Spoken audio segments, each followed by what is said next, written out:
technically the point of realization of adulthood, is that no one actually knows what you should do more than you do. I mean, it's a horrible realization, because what the hell do you know? It's a terrible realization, and people will often pick slavery, permanent slavery, to the spirit of the Great Father, let's say, over that realization, and it's completely understandable. But the problem with it is that there's more to you than you think. So if you continue to hide behind that figure, then you never have a chance to understand that there's more to you than you think, far more to you than you think. I want you to think about who you have to be. Because who you've been, Einstein said, the thinking that has brought me this far has created some problems that this thinking can't solve. That in order for this to be an explosive year for you, in order for your business to grow by leaps and bounds, you have to be a different person. You have to die to who you are now to give birth to who you must become. So I want you to think about that. What radical change will take place? What will be different about you? You can do anything you want without limitation. Whatever it is that you decide you want to make come true in your life, you can do that. It is going to take an inhuman amount of work. You're going to have to be prepared to break yourself in half. You're going to have to learn more than anyone has ever learned. You're going to have to push yourself harder than anyone has ever asked you to push yourself before. You're going to go way beyond your breaking point. You're going to run until you vomit. You're going to study until you fall asleep. You're going to push and push and push, and then you're going to push some fucking more. And when you hit the limit, you're going to push again beyond that. You're going to force yourself into an adaptation response. And why? Because as Malcolm X said, the future belongs to those who prepare for it today. We do have a purpose. We may not be perfect people. We may not have perfect situations, but we are still significant nonetheless.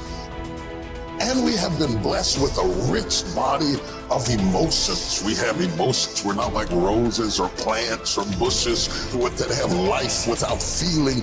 We have feelings, and when we use them properly, they are very effective in motivating you toward your destiny. Too many religious people are taught to believe that they don't deserve anything. And some religious people even pray that prayer, "Oh Lord, I know I'm not worthy."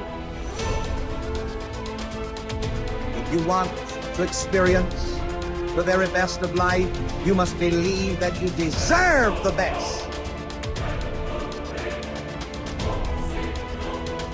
Why is it that most people don't pursue their dreams or don't do better than what they're doing if they're capable of doing it? I think that many of us don't go the next step because we don't know what to do yet. And I say that the reason that we don't even explore the possibility of what to do is because subconsciously we don't believe that it can happen for us, and we don't believe that we deserve it. I'm saying that you've got to make some conscious effort to begin to work to develop you. Get the action habit. Here's something leaders in every field agree on. There is a shortage of top-flight, expertly qualified persons to fill key positions. There really is, as the saying goes, plenty of room at the top. As one executive explained, there are many almost qualified people, but there is one success ingredient often missing. That is the ability to get things done, to get results. Every big job, whether it be operating a business, high-level selling, in science, the military, or the government, requires a man who thinks action. Principal executives looking for a key person demand answers to questions like, will he do the job? Will he follow through? Is he a self-starter? Can he get results, or is he just a talker? All these questions have one aim: to find out if the fellow is a man of action. Excellent ideas are not enough. An only fair idea acted upon and developed is 100% better than a terrific idea that dies because it isn't followed up. The great self-made merchant John Wanamaker often said, "Nothing comes merely by thinking about it." Think of it. Everything we have in this world, from satellites to skyscrapers to baby food, is just an idea acted upon. As you study people, both the successful and the just average, you find they fall into two classes. The successful are active. We'll call them activationists. The just average, the mediocre, the unsuccessful are passive. We'll call them passivationists. We can discover a success principle by studying both groups. Mr. Activationist is a doer. He takes action, gets things done, follows through on ideas and plans. Mr. Passivationist is a don'ter. He postpones doing things until he has proved he shouldn't or can't do them, or until it's too late. The difference between Mr. Activationist and Mr. Passivationist shows through in countless little ways. Mr. Activationist plans a vacation. He takes it.